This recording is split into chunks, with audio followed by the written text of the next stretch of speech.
Hi ಎಲ್ರಿಗೂ ನಮಸ್ಕಾರ. Share market in Kannada ಚಾನಲ್ಗೆ ನಿಮಗೆ ಸ್ವಾಗತ.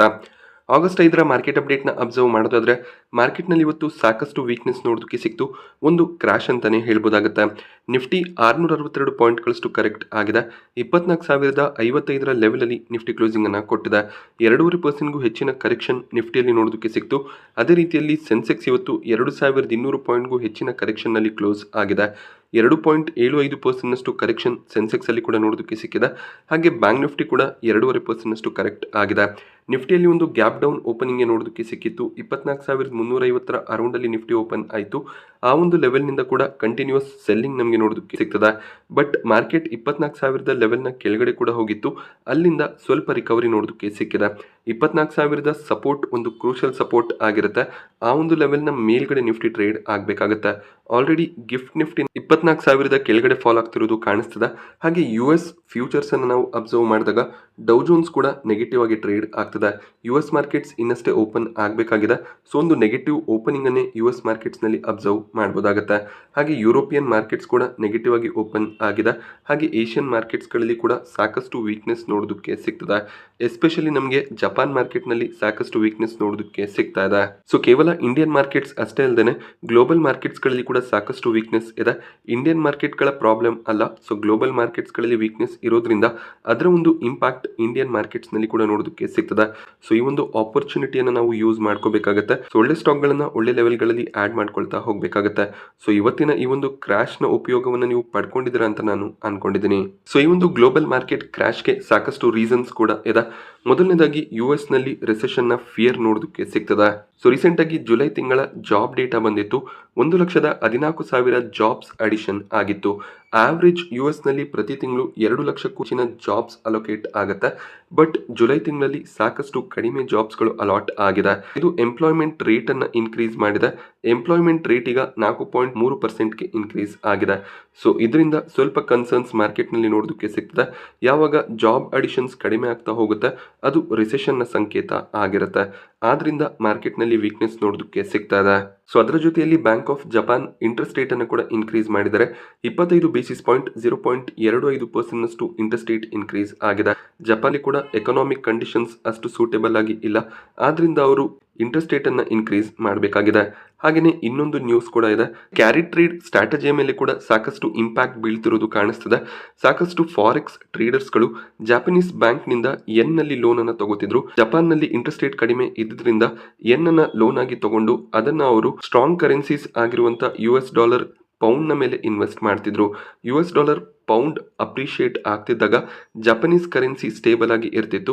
ಆದ್ರಿಂದ ಹೆಚ್ಚಿನ ಒಂದು ಪ್ರಾಫಿಟ್ಸ್ ಅನ್ನ ಜಪನೀಸ್ ಕರೆನ್ಸಿಯಿಂದ ಈ ಟ್ರೇಡರ್ಸ್ಗಳು ಮಾಡ್ಕೋತಿದ್ರು. ಬಟ್ ಈಗ ಇಂಟ್ರೆಸ್ಟ್ ರೇಟ್ ಇನ್ಕ್ರೀಸ್ ಆಗಿರೋದ್ರಿಂದ ಜಪನೀಸ್ ಕರೆನ್ಸಿ ಸ್ವಲ್ಪ ಸ್ಟ್ರೆಂಥೆನ್ ಆಗ್ತದೆ.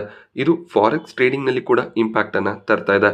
ಆದ್ರಿಂದ ಕೂಡ ಓವರ್ ಆಲ್ ಮಾರ್ಕೆಟ್ ನಲ್ಲಿ ವೀಕ್ನೆಸ್ ನೋಡೋದಕ್ಕೆ ಸಿಗ್ತಾ ಇದೆ. ಇಸ್ರೇಲ್ ಮತ್ತೆ ಇರಾನ್ ನಡುವೆ ಕೂಡ ಟೆನ್ಷನ್ಸ್ ಇನ್ನಷ್ಟು ಇನ್ಕ್ರೀಸ್ ಆಗಿದೆ. ಸೊ ಕಳೆದ ವಾರ ಇಸ್ರೇಲ್ ಹಮಾಸ್ ಚೀಫ್ ಅನ್ನು ಹತ್ಯೆ ಮಾಡಿದ್ರು. ಅದರ ಒಂದು ರಿವೆಂಜ್ ಅನ್ನ ಈಗ ಹಮಾಸ್ ತಗೊಳ್ಳುವಂತ ಚಾನ್ಸಸ್ ಇದೆ. ಸೊ ವಾರ್ ಸಿಚುವೇಶನ್ಸ್ ಕೂಡ ಕ್ರಿಟಿಕಲ್ ಆಗ್ತದೆ. ಇದು ಕೂಡ ಮಾರ್ಕೆಟ್ ನ ಮೇಲೆ ಇಂಪ್ಯಾಕ್ಟ್ ಅನ್ನ ತರ್ತಿದೆ. ಯೂಶಲಿ ಇಸ್ರೇಲ್ ಮತ್ತೆ ಇರಾನ್ ನಡುವೆ ವಾರ್ ಏನಾದ್ರೂ ಇನ್ನಷ್ಟು ಕ್ರಿಟಿಕಲ್ ಆದ್ರೆ ಆಯಿಲ್ ಪ್ರೈಸಸ್ ಇನ್ಕ್ರೀಸ್ ಆಗ್ಬೋದು ಅನ್ನುವಂತ ಒಂದು ಟೆನ್ಷನ್ ಕೂಡ ಇರುತ್ತೆ. ಯೂಶಲಿ ಆಯಿಲ್ ಪ್ರೈಸಸ್ ಇನ್ಕ್ರೀಸ್ ಆದಾಗ ಮಾರ್ಕೆಟ್ ನಿಂದ ಔಟ್ ಫ್ಲೋ ಬರುತ್ತೆ. ಆ ಎಲ್ಲ ಅಮೌಂಟ್ ಏನಿದೆ ಅದು ಕ್ರೂಡ್ ಆಯಿಲ್ ನ ಮೇಲೆ ಇನ್ವೆಸ್ಟ್ ಆಗ್ತಾ ಹೋಗುತ್ತೆ. ಸೊ ಈ ರೀತಿಯಲ್ಲಿ ಮಾರ್ಕೆಟ್ ನಲ್ಲಿ ವೀಕ್ನೆಸ್ ಬರ್ಬೋದು ಅನ್ನುವಂತ ಒಂದು ಎಕ್ಸ್ಪೆಕ್ಟೇಷನ್ ಇದೆ. ಬಟ್ ಈಗ ಕ್ರೂಡ್ ಆಯಿಲ್ ನ ಪ್ರೈಸಸ್ ಫಾಲ್ ಆಗ್ತದೆ. ಮೇಜರ್ ಆಗಿ US ರಿಸೆಷನ್ ನ ಕಾರಣ ಆಗಿರುತ್ತೆ. ಬ್ರೆಂಟ್ ಕ್ರೂಡ್ ಆಯಿಲ್ ವೀಕೆಂಡ್ ಅಲ್ಲಿ $76 ಪ್ರತಿ ಬ್ಯಾರೆಲ್ಗೆ ನೋಡೋದಕ್ಕೆ ಸಿಗ್ತಿತ್ತು. ಅದು ಈಗ $75 ನ ಕೆಳಗಡೆ ಹೋಗಿದೆ. ಬಟ್ ಸ್ಟಿಲ್ ಇಸ್ರೇಲ್ ಮತ್ತೆ ಇರಾನ್ ನಡುವೆ ವಾರ್ ಟೆನ್ಷನ್ಸ್ ಇನ್ನಷ್ಟು ಇನ್ಕ್ರೀಸ್ ಆದ್ರೆ ಬ್ರೆಂಟ್ ಕ್ರೂಡ್ ಆಯಿಲ್ ನ ಪ್ರೈಸಸ್ ಇನ್ಕ್ರೀಸ್ ಆಗುವಂತ ಚಾನ್ಸಸ್ ಇರುತ್ತೆ. ಹಾಗೆ ನಾಲ್ಕನೇದಾಗಿ Q1 ನಲ್ಲಿ ಕಂಪನಿಗಳು ಅಷ್ಟೊಳ್ಳೆ ರಿಸಲ್ಟ್ಸ್ ಅನ್ನ ಡಿಕ್ಲೇರ್ ಮಾಡ್ತಿಲ್ಲ. ಎಸ್ಪೆಷಲಿ ನಿಫ್ಟಿ 50 ಕಂಪನಿಗಳನ್ನ ನಾವು ಅಬ್ಸರ್ವ್ ಮಾಡಿದಾಗ year on year performance stable ಆಗಿ ಕಾಣಿಸ್ತದೆ. ಬಟ್ ಕ್ವಾರ್ಟರ್ ಕಂಪ್ಯಾರಿಸನ್ ಮಾಡಿದಾಗ ಪ್ರಾಫಿಟ್ಸ್ ಅಷ್ಟಾಗಿ ಇನ್ಕ್ರೀಸ್ ಆಗ್ತಿರೋದು ಕಾಣಿಸ್ತಿಲ್ಲ. ಇದರಿಂದ ಕೂಡ ಕೆಲವೊಂದಿಷ್ಟು ಸ್ಟಾಕ್ಗಳಲ್ಲಿ ಕರೆಕ್ಷನ್ ಇದೆ. ಅದು ಓವರ್ ಆಲ್ ಇಂಡೆಕ್ಸ್ ನ ಮೇಲೆ ಕೂಡ ಇಂಪ್ಯಾಕ್ಟ್ ಅನ್ನ ತರ್ತಾ ಇದೆ. ಹಾಗೆ ಇವತ್ತಿನ ನಿಫ್ಟಿಯ ಟಾಪ್ ಗೇನರ್ಸ್ ಮತ್ತು ಲೂಸರ್ಸ್ ಅನ್ನು ಅಬ್ಸರ್ವ್ ಮಾಡಿದಾಗ HUL ಇವತ್ತು ಟಾಪ್ ಗೇನರ್ ಆಗಿತ್ತು. ಓವರ್ ಆಲ್ ಮಾರ್ಕೆಟ್ನಲ್ಲಿ ವೀಕ್ನೆಸ್ ಇದ್ದಾಗ FMCG ಹಾಗೆ ಫಾರ್ಮಾ ಸೆಕ್ಟರ್ನ ಸ್ಟಾಕ್ಗಳು ಚೆನ್ನಾಗಿ ಪರ್ಫಾರ್ಮ್ ಮಾಡುತ್ತೆ. HUL, ನೆಸ್ಲೆ ಎರಡೂ ಕೂಡ ಪಾಸಿಟಿವ್ ಆಗಿ ಕ್ಲೋಸ್ ಆಗಿದೆ. ಟಾಟಾ ಕನ್ಸ್ಯೂಮರ್ ಪ್ರಾಡಕ್ಟ್ನಲ್ಲಿ ಕೂಡ ಪಾಸಿಟಿವ್ ಕ್ಲೋಸಿಂಗ್ ನೋಡೋದಕ್ಕೆ ಸಿಕ್ತು. HDFC ಲೈಫ್ ಕೂಡ ಇವತ್ತು 0.5% ಗೇನ್ ಆಗಿದೆ. ಮಿಕ್ಕ 46 ನಿಫ್ಟಿ 50ಯ ಕಂಪನಿಗಳು ನೆಗೆಟಿವ್ ಆಗಿ ಕ್ಲೋಸ್ ಆಗಿದೆ. ಹೆಚ್ಚಿನ ಒಂದು ಕರೆಕ್ಷನ್ ಟಾಟಾ ಮೋಟಾರ್ಸ್ನಲ್ಲಿ ನೋಡೋದಕ್ಕೆ ಸಿಕ್ಕಿದೆ. 7.5% ಟಾಟಾ ಮೋಟಾರ್ಸ್ ಕರೆಕ್ಟ್ ಆಯಿತು. ONGCಯಲ್ಲಿ ಕೂಡ 6% ಕರೆಕ್ಷನ್ ನೋಡೋದಕ್ಕೆ ಸಿಕ್ಕಿದೆ. ಅದಾನಿ ಪೋರ್ಟ್ಸ್ ಕೂಡ 6% ಕರೆಕ್ಟ್ ಆಗಿದೆ. ಟಾಟಾ ಸ್ಟೀಲ್, ಇಂಡಾಲ್ಕೋನಲ್ಲಿ ಕೂಡ 5%ಗೂ ಹೆಚ್ಚಿನ ಕರೆಕ್ಷನ್ ನೋಡೋದಕ್ಕೆ ಸಿಕ್ಕಿದೆ. ಹಾಗೆಯೇ IT ಸೆಕ್ಟರ್ನ ಸ್ಟಾಕ್ಗಳಲ್ಲಿ ಕೂಡ ವೀಕ್ನೆಸ್ ನೋಡೋದಕ್ಕೆ ಸಿಕ್ತು. ಕೇವಲ ಮೈಂಟ್ರಿ ಮಾತ್ರ ಜಸ್ಟ್ ಪಾಸಿಟಿವ್ ಆಗಿ ಕ್ಲೋಸ್ ಆಯಿತು. ಮಿಕ್ಕ ಎಲ್ಲ ಸ್ಟಾಕ್ಗಳಲ್ಲಿ ಕರೆಕ್ಷನ್ ನೋಡೋದಕ್ಕೆ ಸಿಗ್ತದೆ. US ನ ನ್ಯಾಸ್ಡಾಕ್ ಇಂಡೆಕ್ಸ್ನಲ್ಲಿ ಕೂಡ ಸಾಕಷ್ಟು ವೀಕ್ನೆಸ್ ನೋಡೋದಕ್ಕೆ ಸಿಗ್ತಿರೋದ್ರಿಂದ ಅದರ ಇಂಪ್ಯಾಕ್ಟ್ ಇಂಡಿಯನ್ IT ಕಂಪನಿಗಳ ಮೇಲೆ ಕೂಡ ಬೀಳ್ತಾ ಇದೆ. ಹಾಗೆ PSU sector, defence sector, railway ಸೆಕ್ಟರ್ನ ಸ್ಟಾಕ್ಗಳಲ್ಲಿ ಕೂಡ ಸಾಕಷ್ಟು ಮೂಮೆಂಟಮ್ ನೋಡೋದಕ್ಕೆ ಸಿಕ್ಕಿತ್ತು. ಸೊ ಯೂಶಲಿ ಮಾರ್ಕೆಟ್ನಲ್ಲಿ ವೀಕ್ನೆಸ್ ನೋಡೋದಕ್ಕೆ ಸಿಕ್ಕಿದಾಗ ಯಾವೆಲ್ಲ ಸ್ಟಾಕ್ಗಳು ತುಂಬಾನೇ ಗೇನ್ ಆಗಿರುತ್ತೆ ಆ ಸ್ಟಾಕ್ಗಳಲ್ಲಿ ಹೆಚ್ಚಿನ ಒಂದು ಕರೆಕ್ಷನ್ನ ಎಕ್ಸ್ಪೆಕ್ಟೇಷನ್ ಇರುತ್ತೆ. ಆ ರೀತಿಯ ಒಂದು ಕರೆಕ್ಷನ್ PSU ಹಾಗೆ ರೈಲ್ವೆ ಸೆಕ್ಟರ್ನ ಸ್ಟಾಕ್ಗಳಲ್ಲಿ ನೋಡೋದಕ್ಕೆ ಸಿಗ್ತದೆ. RVNL, IRFC ಸ್ಟಾಕ್ಗಳಲ್ಲಿ 7% ಕರೆಕ್ಷನ್ ನೋಡೋದಕ್ಕೆ ಸಿಕ್ತು. Mazagon dock, Cochin shipyard, HAL ಕೂಡ ಇವತ್ತು ಕರೆಕ್ಟ್ ಆಗಿದೆ. ಹಾಗೆಯೇ ಡಿಫೆನ್ಸ್ ಸೆಕ್ಟರ್ನ ಸ್ಟಾಕ್ಗಳಲ್ಲಿ ಇನ್ವೆಸ್ಟ್ಮೆಂಟ್ ಅನ್ನು ಮಾಡೋದಕ್ಕೆ ಇದೊಂದು ಆಪರ್ಚುನಿಟಿ ಕೂಡ ಆಗಿರುತ್ತೆ. ಪರ್ಟಿಕ್ಯುಲರ್ ಸ್ಟಾಕ್ಗಳಲ್ಲಿ ನೀವು ಇನ್ವೆಸ್ಟ್ ಮಾಡೋದಕ್ಕೆ ಸಾಧ್ಯ ಆಗೋದಿಲ್ಲ ಅಂದಾಗ ಮ್ಯೂಚುವಲ್ ಫಂಡ್ಗಳು ಕೂಡ ಅವೈಲೇಬಲ್ ಇರುತ್ತೆ. ಸೆಕ್ಟರಲ್ ಅಥವಾ ಥಿಮ್ಯಾಟಿಕ್ ಮ್ಯೂಚುವಲ್ ಫಂಡ್ಗಳು ಅವೈಲೇಬಲ್ ಇದೆ. ಸೊ ಮ್ಯೂಚುವಲ್ ಫಂಡ್ಗಳನ್ನು ಸರ್ಚ್ ಮಾಡಿ ಮ್ಯೂಚುವಲ್ ಫಂಡ್ನಲ್ಲಿ ಕೂಡ ಇನ್ವೆಸ್ಟ್ಮೆಂಟ್ ಅನ್ನು ಮಾಡಬಹುದಾಗುತ್ತೆ. ಪರ್ಟಿಕ್ಯುಲರ್ ಸ್ಟಾಕ್ ವೀಕ್ ಆಗ್ಬೋದು, ಬಟ್ ಓವರ್ ಆಲ್ ಸೆಕ್ಟರ್ನ ಮೇಲೆ ನೀವು ಇನ್ವೆಸ್ಟ್ಮೆಂಟ್ ಅನ್ನು ಮಾಡಿದಾಗ ಲಾಂಗ್ ಟರ್ಮ್ನಲ್ಲಿ ಒಳ್ಳೆ ಒಂದು ಗೇನ್ಸ್ ಅನ್ನು ನೀವು ಮಾಡ್ಕೋಬಹುದಾಗುತ್ತೆ. ಸೊ ಕೇವಲ ಡಿಫೆನ್ಸ್ ಮತ್ತೆ ಇನ್ಫ್ರಾ ಅಂತ ಅಲ್ಲ, ನಿಮಗೆ PSU ಇಕ್ವಿಟಿ ಫಂಡ್ಸ್ಗಳು ಕೂಡ ಅವೈಲೇಬಲ್ ಇರುತ್ತೆ. ಮ್ಯಾನುಫ್ಯಾಕ್ಚರಿಂಗ್, ಟೂರಿಸಂ, ಈ ರೀತಿಯಲ್ಲಿ ಸಾಕಷ್ಟು ಸೆಕ್ಟರ್ ವೈಸ್ ಮ್ಯೂಚುವಲ್ ಫಂಡ್ಗಳು ಮಾರ್ಕೆಟ್ನಲ್ಲಿ ಅವೈಲೇಬಲ್ ಇದೆ. ನೀವು ಜಸ್ಟ್ ಆ ಫಂಡ್ಸ್ಗಳನ್ನು ಸರ್ಚ್ ಮಾಡಬೇಕಾಗುತ್ತೆ. ಹಾಗೆ ಯಾವ ಎಲ್ಲ ಸ್ಟಾಕ್ಗಳು ಆ ಪೋರ್ಟ್ಫೋಲಿಯೋನಲ್ಲಿ ಇದೆ, ಹಾಗೆ ಯಾವ ರೀತಿಯ ರಿಟರ್ನ್ಸ್ ಅನ್ನು ಕಳೆದ 1 ವರ್ಷ, 3 ವರ್ಷ, 5 ವರ್ಷಗಳಲ್ಲಿ ಫಂಡ್ ಜನರೇಟ್ ಮಾಡಿ ಕೊಟ್ಟಿದೆ ಅದನ್ನು ನೀವು ರಿಸರ್ಚ್ ಮಾಡಬೇಕಾಗುತ್ತೆ. ಯಾವ ರೀತಿಯಲ್ಲಿ ಮ್ಯೂಚುವಲ್ ಫಂಡ್ಗಳನ್ನು ಸರ್ಚ್ ಮಾಡೋದು ಅದರ ಬಗ್ಗೆ ವಿಡಿಯೋನ ಮಾಡಿದ್ದೀನಿ. ಆ ವಿಡಿಯೋ ಲಿಂಕನ್ನು ಡಿಸ್ಕ್ರಿಪ್ಷನ್ ಬಾಕ್ಸ್ ಆಗಿ ಐ ಬಟನಲ್ಲಿ ಕೊಟ್ಟಿರ್ತೀನಿ. ಆ ವಿಡಿಯೋನ ನೀವು ನೋಡ್ಬೋದಾಗುತ್ತೆ. ಇವತ್ತಿನ FII DII ಆಕ್ಟಿವಿಟಿಯನ್ನು ಅಬ್ಸರ್ವ್ ಮಾಡಿದಾಗ FIIs ಕಡೆಯಿಂದ 10,000 ಕೋಟಿ ಅಮೌಂಟ್ನ ನೆಟ್ ಸೆಲ್ಲಿಂಗ್ ನೋಡೋದಕ್ಕೆ ಸಿಗ್ತದೆ. ಗ್ಲೋಬಲ್ ಮಾರ್ಕೆಟ್ಗಳಲ್ಲಿ ವೀಕ್ನೆಸ್ ಇದ್ದಾಗ FIIs ಕಡೆಯಿಂದ ನೆಟ್ ಸೆಲ್ಲಿಂಗ್ ಇನ್ನಷ್ಟು ಇನ್ಕ್ರೀಸ್ ಆಗುತ್ತೆ. ಬಟ್ DIIs ಈ ಮಾರ್ಕೆಟ್ ಕರೆಕ್ಷನ್ನ ಲಾಭವನ್ನು ಪಡ್ಕೊಂಡಿದ್ದಾರೆ. ಎಸ್ಪೆಷಲಿ ಮ್ಯೂಚುವಲ್ ಫಂಡ್ಗಳು ಈ ರೀತಿಯ ಕರೆಕ್ಷನ್ಗೆ ವೆಯ್ಟ್ ಮಾಡ್ತಿರ್ತಾರೆ. ಸೊ ಒಳ್ಳೊಳ್ಳೆ ಶೇರ್ಸ್ಗಳನ್ನು ಅವರು ಅಕ್ವೈರ್ ಮಾಡ್ಕೊಳ್ತಾ ಹೋಗ್ತಾರೆ. 9,155 ಕೋಟಿ ಅಮೌಂಟ್ನ ನೆಟ್ ಬೈಯಿಂಗ್ DIIs ಕಡೆಯಿಂದ ಬಂದಿದೆ. ಸೊ ನಾವು ಕೂಡ ಮಾರ್ಕೆಟ್ನಲ್ಲಿ DIIs ರೀತಿಯಲ್ಲಿ ಯೋಚನೆ ಮಾಡಬೇಕಾಗುತ್ತೆ. ಮಾರ್ಕೆಟ್ನಲ್ಲಿ ಕರೆಕ್ಷನ್ ಬಂದಷ್ಟು ಶೇರ್ಸ್ಗಳನ್ನ ನಾವು ಆಡ್ ಮಾಡ್ಕೊಳ್ತಾ ಹೋಗಬೇಕಾಗುತ್ತೆ. ಸೊ ಯೂಶಲಿ ನಾವು ಮಾರ್ಕೆಟ್ನಲ್ಲಿ ವೀಕ್ನೆಸ್ ಇದ್ದಾಗ ಶೇರ್ಸ್ಗಳನ್ನ ಸೆಲ್ ಮಾಡೋದಕ್ಕೆ ಸ್ಟಾರ್ಟ್ ಮಾಡ್ಕೋತೀವಿ. ಅದನ್ನು ಅವಾಯ್ಡ್ ಮಾಡಬೇಕು. ಮಾರ್ಕೆಟ್ಸ್ ಪಾಸಿಟಿವ್ ಇದ್ದಾಗ ಪ್ರಾಫಿಟ್ಸ್ಗಳನ್ನು ತಗೋಬೇಕಾಗುತ್ತೆ. ಬಟ್ ಮಾರ್ಕೆಟ್ಸ್ ನೆಗೆಟಿವ್ ಇದ್ದಾಗ ನಾವು ಒಳ್ಳೊಳ್ಳೆ ಶೇರ್ಸ್ಗಳನ್ನು ಆಡ್ ಮಾಡ್ಕೊಳ್ತಾ ಹೋಗಬೇಕಾಗುತ್ತೆ. ಹಾಗೆ ಬ್ರಿಟಾನಿಯಾ ಇಂಡಸ್ಟ್ರೀಸ್ ವೀಕೆಂಡಲ್ಲಿ ತಮ್ಮ ರಿಸಲ್ಟ್ಸನ್ನು ಡಿಕ್ಲೇರ್ ಮಾಡಿದ್ರು. ಒಳ್ಳೆ ಒಂದು ರಿಸಲ್ಟೇ ಬ್ರಿಟಾನಿಯಾ ಇಂಡಸ್ಟ್ರೀಸ್ನ ಕಡೆಯಿಂದ ನೋಡೋದಕ್ಕೆ ಸಿಕ್ಕಿತ್ತು. ಬಟ್ ಇವತ್ತು ಸ್ಟಾಕ್ 1% ಕರೆಕ್ಟ್ ಆಗಿದೆ. ಇದಕ್ಕೆ ರೀಸನ್ ಬ್ರೋಕರೇಜ್ಗಳ ಟಾರ್ಗೆಟ್ ಕೂಡ ಆಗಿರುತ್ತೆ. ರೂರಲ್ ಫೋಕಸನ್ನು ಬ್ರಿಟಾನಿಯಾ ಹೊಂದಿದ್ದಾರೆ, ಬಟ್ ಸ್ಟಿಲ್ ಮಾರ್ಜಿನ್ ಪ್ರೆಷರ್ ಕೂಡ ನೋಡೋದಕ್ಕೆ ಸಿಗ್ತದೆ. ಇನ್ಪುಟ್ ಕಾಸ್ಟ್ ಇನ್ಕ್ರೀಸ್ ಆಗ್ತಿರೋದು ಎಲ್ಲೋ ಒಂದು ಕಡೆ ಪ್ರಾಫಿಟ್ಸನ್ನು ಕೂಡ ರೆಸ್ಟ್ರಿಕ್ಟ್ ಮಾಡ್ತಿದೆ. 4 ಬ್ರೋಕರೇಜ್ಗಳು ಸ್ಟಾಕನ್ನು ಕವರ್ ಕೂಡ ಮಾಡಿದ್ದಾರೆ. ನುವಾಮಾ ಸ್ಪೆಸಿಫಿಕ್ ಟಾರ್ಗೆಟ್ಸ್ಗಳನ್ನು ಕೊಟ್ಟಿಲ್ಲ, ಬಟ್ ಅವರು ಬೈ ರೆಕಮೆಂಡೇಶನ್ ಕೊಡ್ತಾ ಇದ್ದಾರೆ. ಇನ್ವೆಸ್ಟೆಕ್ 5,541 ಟಾರ್ಗೆಟ್ ಪ್ರೈಸ್ ಅನ್ನು ಕೊಟ್ಟಿದ್ದಾರೆ. ಹೋಲ್ಡ್ ರೇಟಿಂಗ್ ಅನ್ನು ಇನ್ವೆಸ್ಟೆಕ್ ಕೊಟ್ಟಿದ್ದಾರೆ. ಮೆಕ್ವೆರಿ, ಮಾರ್ಗನ್ ಸ್ಟ್ಯಾನ್ಲಿ ನ್ಯೂಟ್ರಲ್ ರೇಟಿಂಗ್ ಅನ್ನು ಕೊಟ್ಟಿದ್ದು 4,700 ಟಾರ್ಗೆಟ್ ಪ್ರೈಸ್ ಮೆಕ್ವೆರಿ ಕಡೆಯಿಂದ ನೋಡೋದಕ್ಕೆ ಸಿಗ್ತದೆ. ಮಾರ್ಗನ್ ಸ್ಟ್ಯಾನ್ಲಿ 5,000 ಅರೌಂಡಲ್ಲಿ ಟಾರ್ಗೆಟ್ಸ್ ಅನ್ನು ಕೊಟ್ಟಿದ್ದಾರೆ. ಬ್ರಿಟಾನಿಯಾ ಈಗ 5,700 ಅರೌಂಡಲ್ಲಿ ಟ್ರೇಡ್ ಆಗ್ತದೆ. ಸೊ ಎಲ್ಲ ಬ್ರೋಕರೇಜ್ಗಳ ಟಾರ್ಗೆಟ್ ಕರೆಂಟ್ ಪ್ರೈಸ್ಗಿಂತ ಕಡಿಮೆನೆ ಕಾಣಿಸುತ್ತೆ. ಸೊ ಎಲ್ಲ ಒಂದು ಕಡೆ ಮಾರ್ಜಿನ್ ಪ್ರೆಷರ್ ಇನ್ಕ್ರೀಸ್ ಆಗ್ತಿರೋದು ಟಾರ್ಗೆಟ್ ಅನ್ನು ಡೌನ್ಗ್ರೇಡ್ ಮಾಡೋದಕ್ಕೆ ಕಾರಣ ಆಗಿದೆ. ರಿಟೇಲ್ ಇವತ್ತು ತಮ್ಮ Q1 ರಿಸಲ್ಟ್ಸ್ ಅನ್ನು ಡಿಕ್ಲೇರ್ ಮಾಡಿದ್ದಾರೆ. Year on year profits 158% increase ಆಗಿದೆ. 4,160 ಕೋಟಿ ಪ್ರಾಫಿಟ್ಸ್ ಅನ್ನು ಭಾರತೀಯ ರಿಟೇಲ್ ಈ ಒಂದು ಕ್ವಾರ್ಟರ್ನಲ್ಲಿ ಡಿಕ್ಲೇರ್ ಮಾಡಿದ್ದಾರೆ. ಬ್ರೋಕರೇಜ್ಗಳ ಎಕ್ಸ್ಪೆಕ್ಟೇಷನ್ ಇದ್ದಿದ್ದು 3,660 ಕೋಟಿ ಅರೌಂಡಲ್ಲಿ ಪ್ರಾಫಿಟ್ಸ್ ಬರ್ಬೋದು ಅಂತ. ಬಟ್ ಒಳ್ಳೆ ಒಂದು ಪ್ರಾಫಿಟ್ ಗ್ರೋತ್ ನೋಡೋದಕ್ಕೆ ಸಿಕ್ಕಿದೆ. ಬಟ್ ಓವರ್ ಆಲ್ ರಿಸಲ್ಟ್ಸ್ ಅನ್ನು ಕೂಡ ನಾವು ಅಬ್ಸರ್ವ್ ಮಾಡಬೇಕಾಗುತ್ತೆ. ಹಾಗೆ ಆವರೇಜ್ ರೆವೆನ್ಯೂ ಪರ್ ಯೂಸರ್ 211 ರೂಪಾಯಿಗೆ ಇನ್ಕ್ರೀಸ್ ಆಗ್ತದೆ. ಲಾಸ್ಟ್ ಕ್ವಾರ್ಟರ್ನಲ್ಲಿ ಇದು 200 ರೂಪಾಯಿ ಅರೌಂಡಲ್ಲಿ ನೋಡೋದಕ್ಕೆ ಸಿಗ್ತಿತ್ತು. ಆವರೇಜ್ ರೆವೆನ್ಯೂ ಪರ್ ಯೂಸರ್ ಅಂದಾಗ ಸೊ ಪ್ರತಿ ತಿಂಗಳು ಒಂದು ಯೂಸರ್ ಇಂದ ಎಷ್ಟು ಏರ್ಟೆಲ್ ರೆವೆನ್ಯೂಸ್ ಅನ್ನ ಕರೆಕ್ಟ್ ಮಾಡ್ಕೋತಾರೆ ಅದು ಅವರ ಆವರೇಜ್ ರೆವೆನ್ಯೂ ಪರ್ ಯೂಸರ್ ಆಗಿರುತ್ತೆ. ಈಗ ಲಾಸ್ಟ್ ತಿಂಗಳಲ್ಲಿ ಟ್ಯಾರಿಫ್ ಹೈಕ್ ಆಗಿರೋದ್ರಿಂದ ಮುಂದಿನ ಕ್ವಾರ್ಟರ್ನಿಂದ ಹೆಚ್ಚಿನ ಒಂದು ಆವರೇಜ್ ರೆವೆನ್ಯೂ ಪರ್ ಯೂಸರನ್ನು ನಾವು ಎಕ್ಸ್ಪೆಕ್ಟ್ ಮಾಡ್ಬೋದಾಗುತ್ತೆ. ಸೊ ಒಂದು ಎಸ್ಟಿಮೇಷನ್ನ ಪ್ರಕಾರ ₹250 ಅರೌಂಡಲ್ಲಿ ನಮಗೆ ARPU ನೋಡೋದಕ್ಕೆ ಸಿಗ್ಬೋದು. ಯಾಕೆ ಅಂದರೆ ನೀವು ಮಿನಿಮಮ್ 1 GB ಪ್ಯಾಕನ್ನು ಹಾಕ್ಸಿದ್ರು ಕೂಡ ₹250 ಅಷ್ಟು ಪೇಮೆಂಟನ್ನು ಮಾಡಬೇಕಾಗುತ್ತೆ. ಅದು ಪ್ರತಿಯೊಬ್ಬ ಯೂಸರ್ನಿಂದ ಬರುವಂಥ ARPU ಆಗಿರುತ್ತೆ. ಸೊ ಏರ್ಟೆಲ್ನ ಡೀಟೇಲ್ ರಿಸಲ್ಟ್ಸನ್ನು ನಾವು ಅಬ್ಸರ್ವ್ ಮಾಡಿದಾಗ revenues year on year quarter on quarter increase ಆಗ್ತಿರೋದು ಕಾಣಿಸ್ತದೆ. ಇವರ ಫಿಗರ್ಸ್ ನಮಗೆ ಮಿಲಿಯನ್ಸ್ನಲ್ಲಿ ನೋಡೋದಕ್ಕೆ ಸಿಗುತ್ತೆ. ಅದೇ ರೀತಿಯಲ್ಲಿ ಈ ಕ್ವಾರ್ಟರ್ನಲ್ಲಿ ಎಕ್ಸ್ಪೆನ್ಸಸ್ ಕೂಡ ಇನ್ಕ್ರೀಸ್ ಆಗಿದೆ. So over all profit before tax ಅನ್ನು ನಾವು ಅಬ್ಸರ್ವ್ ಮಾಡಿದಾಗ 5,290 ಕೋಟಿಯ ಪ್ರಾಫಿಟ್ ಬಿಫೋರ್ ಟ್ಯಾಕ್ಸ್ ನೋಡೋದಕ್ಕೆ ಸಿಗ್ತದೆ. ಫಿಗರ್ಸ್ ಮಿಲಿಯನ್ಸ್ನಲ್ಲಿದೆ, ನಾನು ಕೋಟಿಯಲ್ಲಿ ಹೇಳ್ತಾ ಇದ್ದೀನಿ. ಲಾಸ್ಟ್ ಕ್ವಾರ್ಟರ್ನಲ್ಲಿ 5,233 ಕೋಟಿಯ ಪ್ರಾಫಿಟ್ ಬಿಫೋರ್ ಟ್ಯಾಕ್ಸ್ ನೋಡೋದಕ್ಕೆ ಸಿಕ್ಕಿತ್ತು. So almost flat profit before tax ನಮಗೆ ನೋಡೋದಕ್ಕೆ ಸಿಗ್ತದೆ. ಕಳೆದ ವರ್ಷ ನಾವು ಕಂಪೇರ್ ಮಾಡಿದಾಗ 5,269 ಕೋಟಿಯಷ್ಟು ಪ್ರಾಫಿಟ್ ಬಿಫೋರ್ ಟ್ಯಾಕ್ಸ್ ನೋಡೋದಕ್ಕೆ ಸಿಕ್ಕಿತ್ತು. ಸೊ ಇಯರ್ ಆನ್ ಇಯರ್ ಕೂಡ ಪ್ರಾಫಿಟ್ ಬಿಫೋರ್ ಟ್ಯಾಕ್ಸ್ ನಮಗೆ ಫ್ಲಾಟ್ ಆಗಿರೋದೇ ಕಾಣಿಸ್ತದೆ. ನಾವು ಎಕ್ಸೆಪ್ಷನಲ್ ಐಟಮ್ಸ್ ಅನ್ನ ಆಡ್ ಮಾಡಿದಾಗ ಈ ಪ್ರಾಫಿಟ್ ಬಿಫೋರ್ ಟ್ಯಾಕ್ಸ್ ಸಾಕಷ್ಟು ಇನ್ಕ್ರೀಸ್ ಆಗೋದು ಕಾಣಿಸುತ್ತೆ.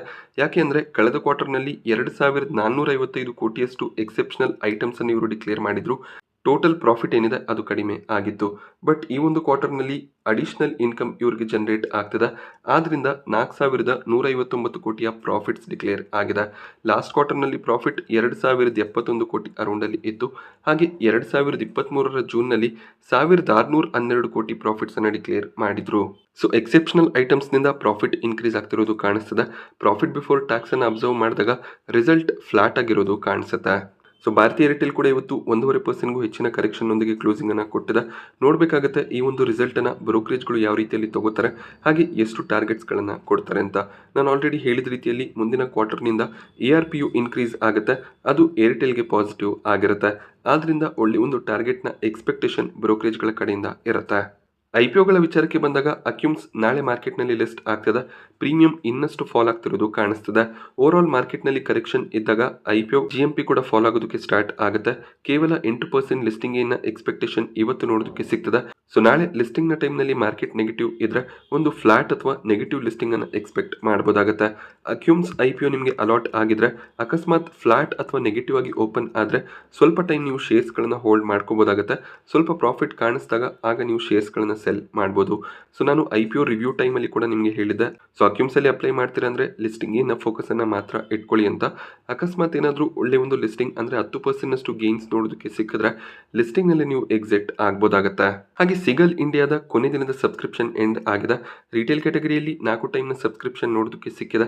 ಅಕಸ್ಮಾತ್ ಮಾರ್ಕೆಟ್ ವೀಕ್ ಇರಲಿಲ್ಲ ಅಂದ್ರೆ ಈ ಒಂದು IPO ನಲ್ಲಿ ರಿಟೇಲ್ ಕ್ಯಾಟಗರಿ ಆಲ್ಮೋಸ್ಟ್ 6 ರಿಂದ 7 ಟೈಮ್ ಸಬ್ಸ್ಕ್ರೈಬ್ ಆಗ್ತಿತ್ತು. NII ಕ್ಯಾಟಗರಿ 15 ಟೈಮ್ ಸಬ್ಸ್ಕ್ರೈಬ್ ಆಗಿದೆ. QIB ಕ್ಯಾಟಗರಿಯಲ್ಲಿ 31 ಟೈಮ್ನ ಸಬ್ಸ್ಕ್ರಿಪ್ಷನ್ ನೋಡೋದಕ್ಕೆ ಸಿಗ್ತದೆ. ಇಲ್ಲೂ ಕೂಡ ಅಷ್ಟೇ ಪ್ರೀಮಿಯಂ 50% ಅಷ್ಟು ನಿನ್ನೆಗೆ ಕಂಪೇರ್ ಮಾಡಿದಾಗ ಫಾಲ್ ಆಗಿದೆ. ₹22 ಪ್ರೀಮಿಯಂ ನೋಡೋದಕ್ಕೆ ಸಿಗ್ತದೆ. ಸೊ ಇಲ್ಲೂ ಕೂಡ 6% ಲಿಸ್ಟಿಂಗ್ ಏನ್ ಎಕ್ಸ್ಪೆಕ್ಟೇಷನ್ ಇರುತ್ತೆ. ಬಟ್ ಈ IPO ಲಿಸ್ಟ್ ಆಗೋದಕ್ಕೂ ಮುಂಚೆ ಮಾರ್ಕೆಟ್ ರಿಕವರ್ ಆದರೆ ಪ್ರೀಮಿಯಂ ಇನ್ಕ್ರೀಸ್ ಆಗುವಂಥ ಚಾನ್ಸಸ್ ಇರುತ್ತೆ. ನೀವು ಅಪ್ಲಿಕೇಶನ್ ಅನ್ನು ಹಾಕಿದರೆ ಪ್ಯಾನಿಕ್ ಆಗುವಂಥ ಅವಶ್ಯಕತೆ ಇರೋದಿಲ್ಲ. ಈ IPO ಲಾಂಗ್ ಟರ್ಮ್ಗೂ ಕೂಡ ಒಳ್ಳೆ ಒಂದು ಬೆಟ್ ಆಗುತ್ತೆ. ಹಾಗೆ ಓಲಾ ಎಲೆಕ್ಟ್ರಿಕ್ನ 2ನೇ ದಿನದ ಸಬ್ಸ್ಕ್ರಿಪ್ಷನ್ ಎಂಡ್ ಆಗಿದೆ. ಎಂಪ್ಲಾಯಿ ಕ್ಯಾಟಗರಿಯಲ್ಲಿ ಒಳ್ಳೆ ಒಂದು ಸಬ್ಸ್ಕ್ರಿಪ್ಷನ್ ನೋಡೋದಕ್ಕೆ ಸಿಗ್ತದೆ. ರಿಟೇಲ್ ಕ್ಯಾಟಗರಿ ಕೂಡ 3 ಟೈಮ್ನಷ್ಟು ಸಬ್ಸ್ಕ್ರೈಬ್ ಆಗಿದೆ. NII ಕ್ಯಾಟಗರಿ ಕೂಡ 1.5 ಟೈಮ್ನಷ್ಟು ಸಬ್ಸ್ಕ್ರೈಬ್ ಆಗ್ತಿರೋದು ಕಾಣಿಸ್ತದೆ. QIB ಕ್ಯಾಟಗರಿಯಲ್ಲಿ ಕೂಡ ಸೆಕೆಂಡ್ ಡೇ ಒಳ್ಳೆ ಒಂದು ಸಬ್ಸ್ಕ್ರಿಪ್ಷನ್ ಬಂದಿದೆ. ಟೋಟಲ್ ಆಗಿ ಇಶ್ಯೂ 1 ಟೈಮ್ಗೂ ಹೆಚ್ಚಾಗಿ ಸಬ್ಸ್ಕ್ರೈಬ್ ಆಗಿದೆ. ನಾಳೆ ಕೊನೆ ದಿನ ಆಗಿರುತ್ತೆ. ಇಲ್ಲೂ ಕೂಡ ಗ್ರೇ ಮಾರ್ಕೆಟ್ ಪ್ರೀಮಿಯಂ ಫಾಲ್ ಆಗಿದೆ.